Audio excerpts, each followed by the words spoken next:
اے محمد، آپ نے ہم پر حجت قائم کی ہے اور آپ کو معلوم ہے کہ آپ نے پہلے ہم دونوں کو اپنی مسجد میں عبادت کرنے کی اجازت دی تھی، لیکن کچھ وقت سے آپ نے ہمیں اپنی مسجد میں عبادت کرنے سے روک دیا اور اس پر ہم آپ کے شکر گزار ہیں۔ لیکن میری عمر 70 برس ہے اور ایہم کی عمر 80 برس ہے۔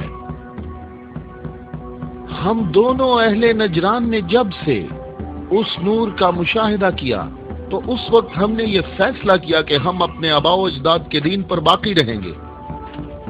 ہم نے آپ کی دلیل سنی ہے کہ عیسیٰ مسیح اس وجہ سے رب ہے کہ ان کا باپ نہیں تھا، تو اگر یہ کہا جائے کہ ربوبیت کے لیے معیار یہ ہو کہ جس رب کے ماں باپ دونوں ہی نہیں ہیں وہ اس عالم کی ربوبیت کا زیادہ حقدار ہے، تو اس سب کے باوجود ہم اپنے آباء و اجداد کے دین پر باقی ہیں، اور اے محمد ہم اس بات کی تصدیق نہیں کر سکتے کہ آپ اللہ کے رسول ہیں جیسا کہ آپ دعویٰ کرتے ہیں۔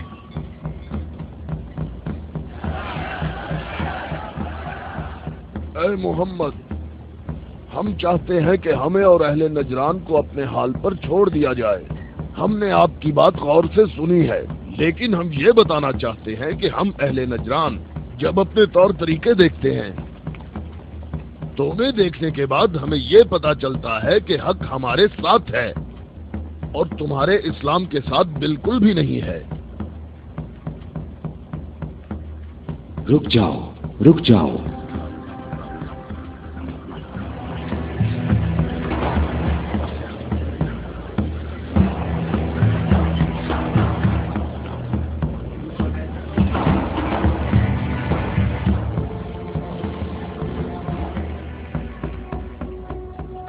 میں نے جو کچھ کہا ہے اپنی طرف سے نہیں کہا، بلکہ یہ سب کلام اللہ ہے۔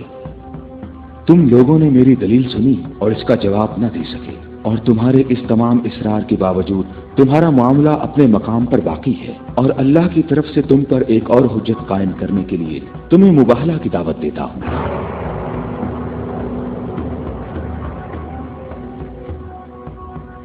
مباہلہ؟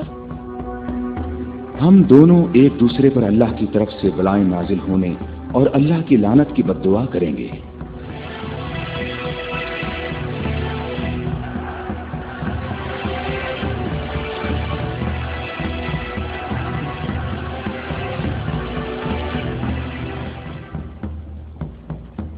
اے محمد، یہ بات صحیح ہے، پر ہمیں یقین ہے کہ ہم حق پر ہیں۔ اور اس مباہلہ میں یہ بھی فیصلہ ہو جائے گا کہ کون صحیح ہے اور کون غلط۔ ہم متفق ہیں۔ ہمیں کہاں آنا ہے؟ چونکہ تم نے مباہلہ کی تجویز مان لی ہے تو کل صبح ہم لوگ شہر سے باہر جمع ہوں گے۔ ہم اپنے تینوں خداؤں کو پکاریں گے۔ ہم اپنے تینوں خداؤں کو پکاریں گے۔ ہمارے خدا تم پر مصیبتیں نازل کریں گے اور تمہاری اولادوں کو جلا دیں گے اور تمہاری نسل ختم کر دیں گے اور تمہارے پیروکاروں کے دلوں کو ہمارے دین کے شوق اور محبت سے بھر دیں گے۔ اگر تم محمد سے محبت کرتے ہو تو اسے بچانے کی ابھی کوشش کرو، کیونکہ کل کا سورج ڈوبتے ہوئے کوئی نہیں دیکھے گا۔ میری عمر 80 برس ہے اور میں نے اس میں 70 سال کا طویل عرصہ صرف اور صرف دعا اور عبادت میں گزارا ہے، اور کل 70 سال عبادت کی طاقت میرے ساتھ ہوگی، اور پھر میں تمہارے مرشد کے حق میں مصیبت اور ہلاکت کی بد دعا کروں گا۔ یہ کیا کہہ رہا ہے؟ اس نے یہ کیوں کہا؟ اس نے یہ بات کیسے کی؟ اس نے یہ کیسے کہا؟ رک جاؤ، اس نے یہ بات کیسے کی؟ ان دونوں کے نزدیک کوئی نہ جائے۔ رک جاؤ، میں نے ان کو امان دی ہے تاکہ یہ لوگ اپنی بات یکسوئی اور اطمینان کے ساتھ کر سکیں۔ بیٹھ جاؤ۔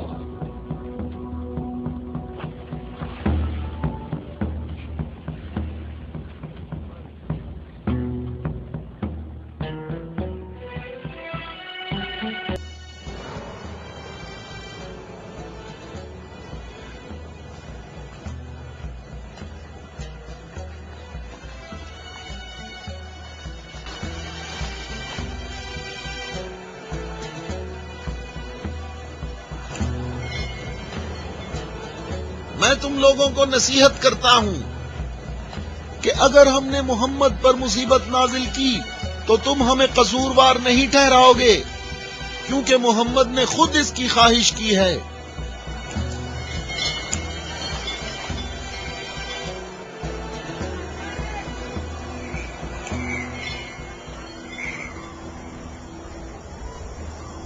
اے خوبرو شخص، تمہارا نام کیا ہے؟ ابو رافع، میں محمد مصطفیٰ کا آزاد کردہ غلام ہوں۔ اگر تم سے ایک سوال پوچھوں تو جواب دو گے؟ ہاں جواب دوں گا، پوچھو اے نجرانی۔ اچھا یہ بتاؤ، اگر محمد یہاں آئے تو کس راستے سے آئیں گے؟ جس راستے سے ہم لوگ یہاں آئے ہیں، جس راستے سے سب لوگ آتے ہیں، سب لوگ اس کھجور کے درخت کے سامنے سے آتے ہیں۔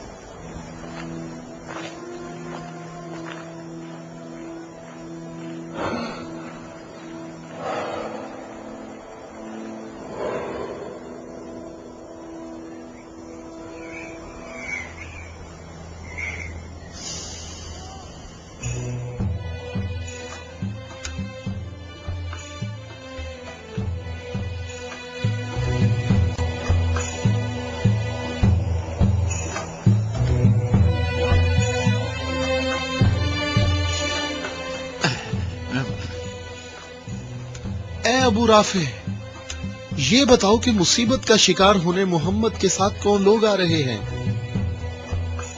وہ جو دائیں طرف نظر آ رہے ہیں وہ علی ابن ابی طالب، ان کے داماد اور ان کے وصی ہیں۔ علی؟ وہی علی جس نے خندق میں عمر ابن عبد ود عامری کو قتل کیا تھا، حارث اور مرہب کو خیبر میں۔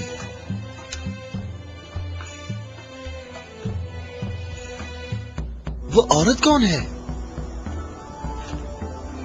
وہ رسول اللہ کی دختر ہیں۔ اور وہ زوجہ ہے علی کی؟ صحیح کہا، یہ فاطمہ الزہرا ہیں جو دونوں جہانوں کی عورتوں کی سردار ہیں۔ جناب اہم، ہمارے اندازے بالکل غلط ثابت ہوئے۔ محمد لشکر لے کر نہیں آئے۔ دیکھو کتنے سکون اور اطمینان سے آ رہے ہیں۔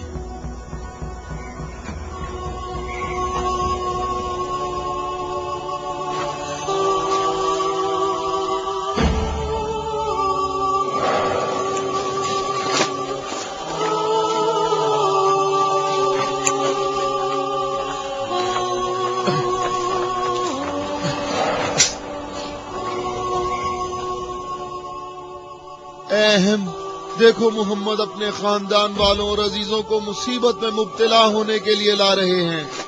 اگر محمد اپنی دعوت میں سچے نہ ہوتے تو اپنے خاندان والوں اور عزیزوں کو یہاں سے دور کسی مقام پر چھوڑ آتے۔